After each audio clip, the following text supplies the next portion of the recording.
बिस्मिल्लाहिर्रहमानिर्रहीम। अस्सलाम वालेकुम। मैं हूँ मोहम्मद उमैर। स्टूडेंट्स, उम्मीद है आप सब खैरो आफियत से होंगे। जैसा कि आपके इल्म में है, नहम ग्रेड का सिलेबस तब्दील हो चुका है। आज हम फिज़िक्स की न्यू बुक के चैप्टर नंबर 3 डायनामिक्स के टॉपिक 3.2 फंडामेंटल फोर्सेस के बारे में पढ़ेंगे और देखेंगे कि किस तरह हमारी कायनात इन बुनियादी फोर्सेस से मिलकर बनी है। तो चलिए शुरू करते हैं। प्यारे बच्चों, क्या आप जानते हैं कि हमारी सारी कायनात चार बुनियादी फोर्सेस से मिलकर बनी है, जिनको आप कभी भी इंटरचेंज नहीं कर सकते। इनमें नंबर वन है gravitational force, number two electromagnetic force, number three strong nuclear force, number four week nuclear force. आज की इस वीडियो में हम इन्हीं चार फोर्सेस के बारे में पढ़ेंगे जिनसे हमारी सारी कायनात तख्लीक हुई है। क्लियर?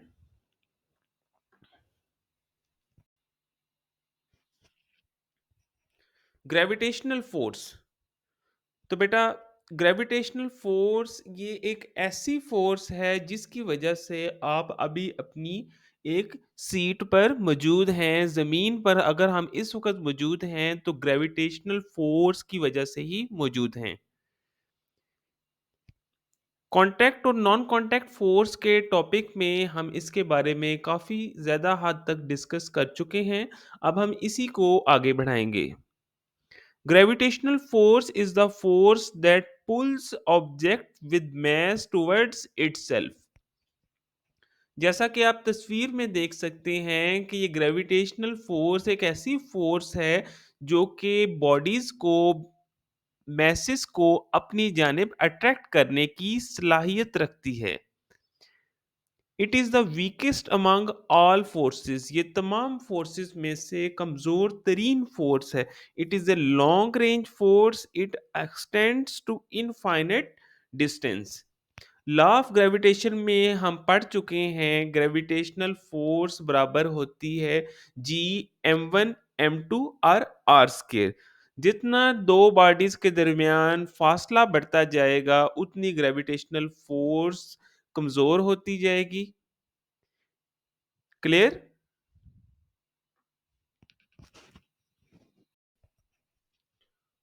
Electromagnetic force. बेटा, जिस तरह बताया गया है, it is a force that exist between electrically charged particles. These are long range forces. The areas in which these forces act is called electromagnetic field. Clear? This force causes all chemical reactions. It binds atoms to molecules and crystals. Macroscopically, it is the possible cause of friction between two surfaces in contact with each other. प्यारे बच्चों, आप जो ये video screen पर इस वक्त ये देख रहे हैं, ये इलेक्ट्रोमैग्नेटिक फोर्स की वजह से ही देख पा रहे हैं। ये एक ऐसी फोर्स है जो इलेक्ट्रिकली चार्ज्ड पार्टिकल के दरमियान मौजूद होती है। यहाँ ये बात याद रखिएगा कि हमारी ग्रेविटेशनल फोर्स और इलेक्ट्रोमैग्नेटिक फोर्स, ये दोनों हमारे पास लॉन्ग रेंज फोर्सेस हैं। ये वही फोर्सेस हैं जिसकी वजह से एटम्स, मॉलिक्यूल्स और क्रिस्टल्स जो हैं अपने जो है फिक्स पोजीशन में मौजूद हैं। क्लियर? अब हम बढ़ते हैं स्ट्रॉन्ग न्यूक्लियर फोर्स की जानिब।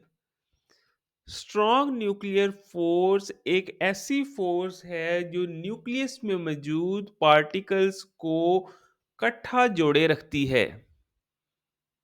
जैसा कि बताया गया है, It holds the atomic nuclei together by binding the protons and neutrons in nucleus, overcoming repulsive electromagnetic force between positively charged particles.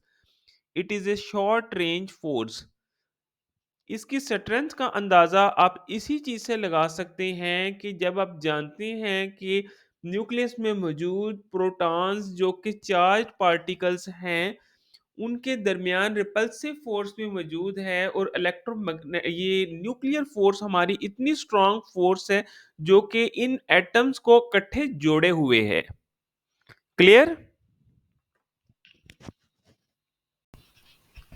Students?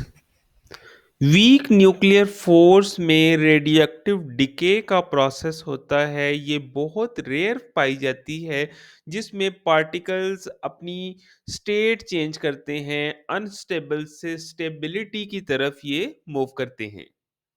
जैसा कि बताया गया है, weak nuclear force is very rare force. It is responsible for disintegration of nucleus. It is stronger than gravitational force. Its range is short of the order of 10 की power minus 17 metre. Clear प्यारे बच्चों, channel को like और subscribe करना मत भूलिएगा ताकि इस तरह की मज़ीद इंटरेस्टिंग वीडियोस आप तक पहुंचती रहें। अल्लाह हाफिज़।